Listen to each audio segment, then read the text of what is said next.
नमस्कार, आकाशवाणी से समाचार प्रभात के साथ मैं मुकेश कुमार।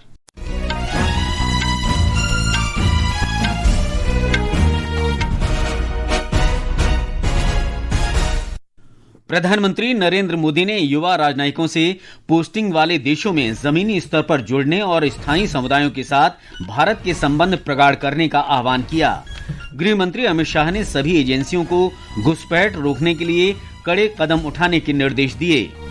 डिजिटल भुगतान क्रांति के अंतर्गत यूपीआई के 10 वर्ष पूरे, डिजिटल लेन देन में लगभग 13,000 गुना वृद्धि। सरकार ने गेहूं के आटे और संबंधित उत्पादों पर लगे निर्यात प्रतिबंध हटाए। भारतीय जनता पार्टी पंजाब विधानसभा चुनावों में सभी 117 सीटों पर चुनाव लड़ेगी। राष्ट्रीय सुरक्षा सलाहकार अजीत डोभाल आज पेचिंग में भारत चीन सीमा मुद्दे पर चीन के विदेश मंत्री वांग यी के साथ वार्ता करेंगे और कोलंबो में ध्रुव जुरैल और देवदत्त पडिक्कल के शतक से श्रीलंका के साथ दूसरे और अंतिम क्रिकेट टेस्ट में भारत की पकड़ मजबूत। प्रधानमंत्री नरेंद्र मोदी ने युवा राजनयिकों से अपनी पोस्टिंग वाले देशों में जमीनी स्तर पर जुड़ने और स्थानीय समुदायों के साथ भारत के संबंधों को प्रगाढ़ करने का आह्वान किया है। नई दिल्ली के सेवा तीर्थ में 2025 बैच के भारतीय विदेश सेवा के प्रशिक्षु अधिकारियों से बातचीत में श्री मोदी ने पारंपरिक राजनयिक दायरों से आगे बढ़कर अपने संबंधों का विस्तार करने के लिए प्रोत्साहित किया। ब्यौरा हमारे संवाददाता से। प्रधानमंत्री मोदी ने प्रशिक्षु अधिकारियों से कहा कि वे भारत की वैश्विक भागीदारी को और मजबूत करने के लिए देश की सभ्यगत खूबियों को तकनीकी, नवाचार और प्रभावी संचार के साथ जोड़े। प्रधानमंत्री ने प्रशिक्षु अधिकारियों से यह भी कहा कि वे दुनिया के साथ देश की आर्थिक भागीदारी को बढ़ाने में अहम भूमिका निभाए। श्री मोदी ने प्रशिक्षु अधिकारियों से कहा कि वे भारत की सभ्यगत, सांस्कृतिक और भौगोलिक खूबियों को दुनिया के सामने लाकर भारत को एक आकर्षक वैश्विक पर्यटन स्थल बनाने की दिशा में काम करे। प्रशिक्षु अधिकारियों ने प्रशिक्षण और भारत दर्शन के अपने अनुभव प्रधानमंत्री मोदी से साझा किए। इस ग्रुप में भारतीय विदेश सेवा के 50 प्रशिक्षु अधिकारी शामिल थे जो देश भर के अलग अलग राज्यों और केंद्र शासित प्रदेशों से आए हैं। शिवा मिश्रा, आकाशवाणी समाचार, दिल्ली।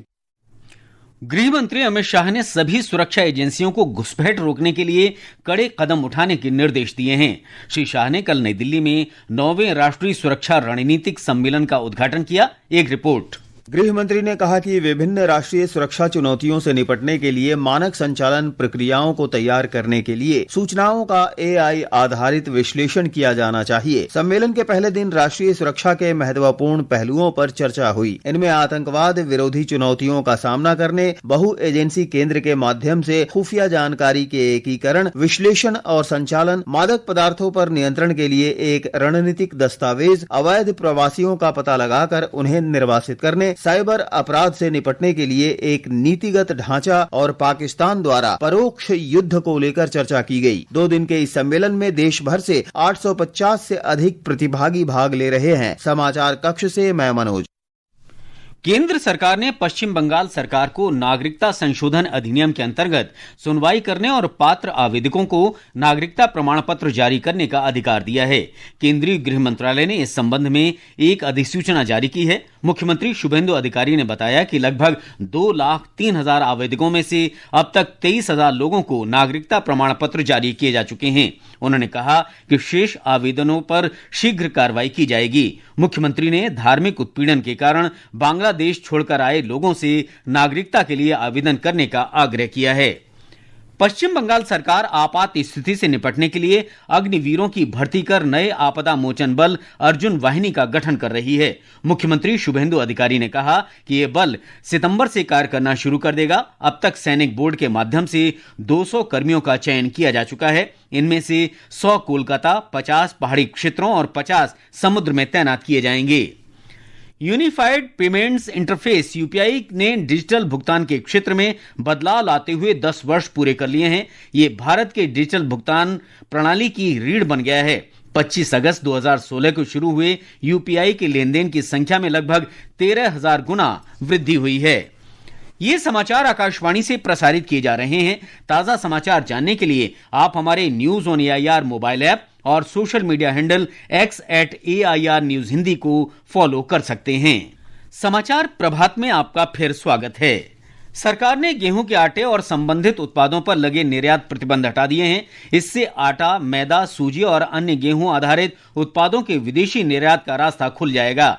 विदेश व्यापार महानिदेशालय की अधिसूचना के अनुसार सरकार ने गेहूं के आटे और संबंधित उत्पादों के लिए निर्यात नीति में तत्काल प्रभाव से संशोधन किया है। महानिदेशालय की अधिसूचना में सरकार ने कुछ विशेष श्रेणियों के गेहूं और ड्यूरम गेहूं के निर्यात को प्रतिबंध से मुक्त घोषित कर दिया है। दिल्ली सरकार के खाद्य सुरक्षा विभाग ने त्योहारों के इस मौसम में निरीक्षण गतिविधियों को तेज कर दिया है। विभाग ने ओखला सब्जी मंडी में निरीक्षण के दौरान 500 किलोग्राम से अधिक मिलावटी पनीर नष्ट कर दिया और खाद्य सुरक्षा तथा मानक अधिनियम 2006 के प्रावधानों के अंतर्गत कानूनी कार्रवाई शुरू कर दी है। विभाग ने पिछले 48 घंटों में दिल्ली के विभिन्न जिलों से खाद्य पदार्थों के 22 नमूने एकत्र किए और उन्हें विश्लेषण के लिए प्रयोगशालाओं में भेजा। भारतीय जनता पार्टी महासचिव बीएल संतोष ने पटियाला में कहा है कि भारतीय जनता पार्टी पंजाब विधानसभा चुनावों में सभी 117 सीट पर चुनाव लड़ेगी। हमारे संवाददाता ने बताया है कि पंजाब में विधानसभा चुनाव अगले वर्ष के शुरू में होने हैं। बीजेपी के संगठन महासचिव श्री संतोष की ये घोषणा ऐसे समय में आई है जब भाजपा और शिरोमणि अकाली दल के बीच फिर से गठबंधन की संभावना को लेकर चर्चा तेज हो गई थी। उन्होंने कहा कि पंजाब बदलाव के लिए तैयार है और भाजपा भी बदलाव लाने के लिए पूरी तरह से तैयार है और राज्य में अगली सरकार बनाएगी। पंजाब के 2 दिन के दौरे पर आए श्री संतोष ने कल पटियाला और बठिंडा में संगठनात्मक बैठकें की। आज वे लुधियाना, जालंधर और अमृतसर में संगठनात्मक बैठकें करेंगे। इन बैठकों में पूरे पंजाब से पार्टी कार्यकर्ता और नेता आगामी चुनावों की रणनीति पर चर्चा करने के लिए आ रहे हैं। आज शाम अमृतसर में भी राज्य के महासचिवों के साथ एक अलग बैठक संभावित है। राजेश बाली, आकाशवाणी समाचार, जालंधर। मिजोरम विधानसभा का 2 दिन का मॉनसून सत्र आज से शुरू होगा। सत्र के दौरान कई विधायी और सरकारी कामकाज से संबंधित कई विषयों पर चर्चा होगी। 2 दिन का ये सत्र बुधवार को संपन्न होगा। प्रधानमंत्री नरेंद्र मोदी ने कहा है कि सर्वश्रेष्ठ लोगों की संगति में रहना और विद्वानों से सत्य पर चर्चा करना जीवन को समृद्ध बनाता है। सोशल मीडिया पोस्ट में आज संस्कृत का एक उद्धरण साझा करते हुए श्री मोदी ने कहा कि जो लोग लोभ से मुक्त लोगों से मित्रता करते हैं वे कभी निराश नहीं होते। राष्ट्रीय सुरक्षा सलाहकार अजीत डोभाल आज पेचिंग में चीन के विदेश मंत्री वांग यी के साथ भारत चीन सीमा विवाद पर वार्ता करेंगे। दोनों नेता अन्य द्विपक्षीय, क्षेत्रीय और अंतर्राष्ट्रीय मुद्दों पर भी चर्चा करेंगे। श्री डोभाल चीन के उपराष्ट्रपति हान झेंग से भी भेंट करेंगे। राष्ट्रीय सुरक्षा सलाहकार कल 2 दिन की चीन यात्रा पर पेचिंग पहुंचे। डोभाल वांग की वार्ता से पहले विदेश मंत्री सुब्रमण्यम जयशंकर ने कहा कि सीमावर्ती क्षेत्रों में शांति और स्थिरता चीन के साथ अच्छे संबंधों के लिए एक पूर्व शर्त है। श्री डोभाल और श्री वांग दोनों ही सीमा वार्ता के लिए नामित विशेष प्रतिनिधि हैं। इसकी स्थापना 2003 में भारत चीन सीमा विवाद के व्यापक समाधान के लिए की गई थी। पिछले वर्ष अगस्त में चीन और भारत ने वार्ता के दौरान दोनों पक्षों ने सीमा के मुद्दों पर खुलकर और गहन विचार विमर्श किया और कई सामान्य सहमतियों पर पहुंचे। वित्त मंत्री निर्मला सीतारामन आज कनाडा और अमेरिका की आधिकारिक यात्रा पर रहेंगे। वित्त मंत्रालय ने कहा कि इस यात्रा का मुख्य उद्देश्य द्विपक्षीय आर्थिक संबंध और वित्तीय संबंध मजबूत करना है और साझा वैश्विक आर्थिक प्राथमिकताओं पर सहयोग बढ़ाना है। टोरंटो में यात्रा के दौरान श्रीमती सीतारामन कनाडा के वित्त और राष्ट्रीय राजस्व मंत्री के साथ आर्थिक और वित्तीय संवाद करेंगे। ये संवाद दोनों पक्षों को व्यापक आर्थिक विकास, वित्तीय क्षेत्र में सहयोग, द्विपक्षीय निवेश के अवसरों और साझा अंतर्राष्ट्रीय प्राथमिकताओं पर विचारों का आदान प्रदान करने के लिए महत्वपूर्ण मंच प्रदान करेगा। केरल में आज उत्थरादम उत्सव मनाया जा रहा है। हमारी संवाददाता ने बताया है कि 10 दिन तक चलने वाला ओणम उत्सव का अंतिम दिन है।